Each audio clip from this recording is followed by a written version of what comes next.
चाहिँ हालैमा देउरालीको लज गएको घुम्नुको लागि।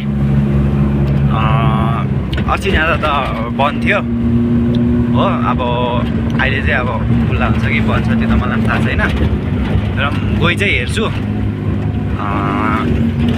अब खुल्ला रहेछ भने चाहिँ घुम्नु पाउँछ होइन।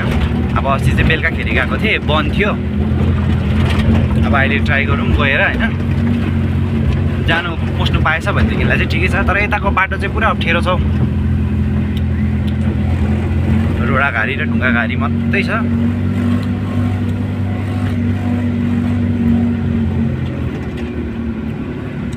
हो यहाँदेखि चाहिँ 1 नम्बर लाएर कुद्नुपर्छ हो, बाटो पुरा अप्ठ्यारो छ। 2 नम्बरमा पनि तान्नु त तान्छ, अब त्यस्तो स्पिड कुद्नु भएन नि त, गाडीको पनि अलिकति माया गर्नु पऱ्यो होइन। बिस्तारै जाउँ न।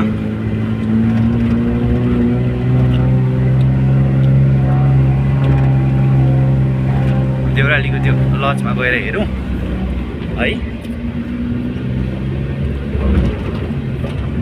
पाउने रहेछ कि नपाउने रहेछ। पायो भने पनि ठिकै छ, अब बन्द रहेछ भने पनि ठिकै छ, अब फर्किनु पऱ्यो होइन। जति सक्दो पर्ने चाहिँ अब सिजन लागेको अब त अहिले घुम्नु दिनुपर्ने भन्छु होइन। हेरौँ त्यसो भने अब सबैजनालाई देखाउँछु त्यहाँको कस्तो छ बाटो चाहिँ। तर यताको अलिक अप्ठ्यारै छ, साह्रै राम्रो चाहिँ छैन, खाल्डाग्रा खुल्डुङ छ हो। अब के भन्नु, यस्तै छ बाटो, गाउँ बस्तीको हो, बजारको होइन होइन। त्यस्तो छ, रुखहरू लडेर उक्लेर आएको हरेको बाटो चाहिँ।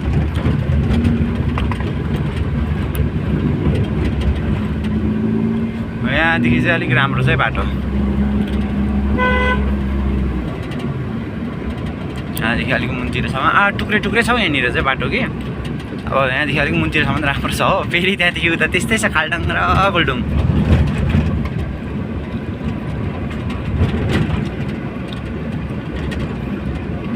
यता चाहिँ यस्तो खालको जङ्गलै मात्रै छ नि त, हल्का उता पारिपट्टि देख्छ, कम्ती बेसी होइन।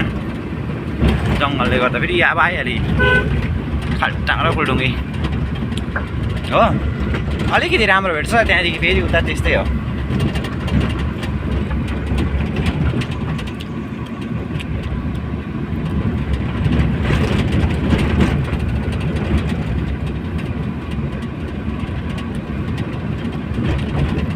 म चाहिँ एउटा हातले कुदाएर अर्को हातले चाहिँ फोन समातिरहेको छु। अब यहाँदेखि हल्का राम्रो छ बाटो हो यतातिर। तर जग्गा चाहिँ एकदम दामी नै छ भनौँ न, त्यतिको चाहिँ। तर सुकौरो चाहिँ हेभी सुकौरो छ यो जग्गाहरू, सुकौरो चाहिँ एकदम सुकौरो। पानीको लाइनहरू मान्छेले यसरी तानेर ल्याएको छ हो। देखाउन आँटेको चाहिँ पारिपट्टिको हो, तर पस्नु दिन्छ कि दिन्छ त्यो चाहिँ थाहा भएन, खुल्ला छ कि बन्द छ। ऊ त्यो पारिपट्टिको जो देख्नु हुँदैछ नि त्यही हो।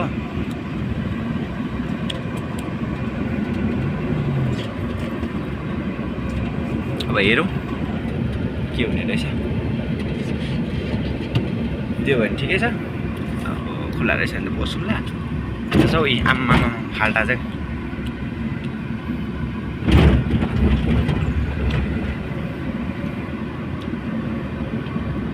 गरम चाहिँ फेरि आज यति साह्रो छ नि।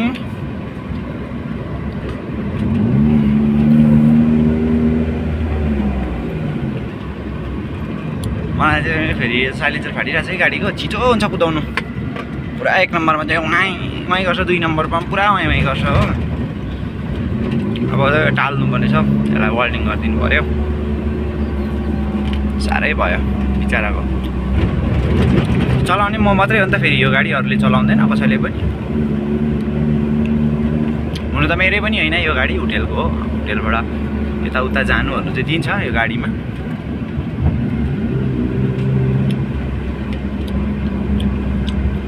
तानहरू त एकदम दामी छ यो गाडीको, पुरानो मोडलको गाडी हो नि त, त्यही भएर यहाँनिर मालिकको बाउको गाडी हो खासमा चाहिँ। दिनु चाहिँ दिन्छ उसले, अरूलाई त कोनी, मलाई चाहिँ दिन्छ। अरूलाई चाहिँ म भन्न सक्दिनँ, मलाई चाहिँ दिन्छ गाडी। म चाहिँ मजाले जोगाएरै कुदाउँछु नि त, त्यही भएर।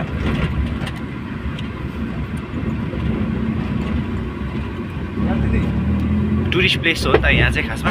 ल म माथि गएर देखाउँछु ल अब गेट बन्द रहेछ है कस्तो रहेछ, यहाँबाट अप्ठ्यारो छ बाटो।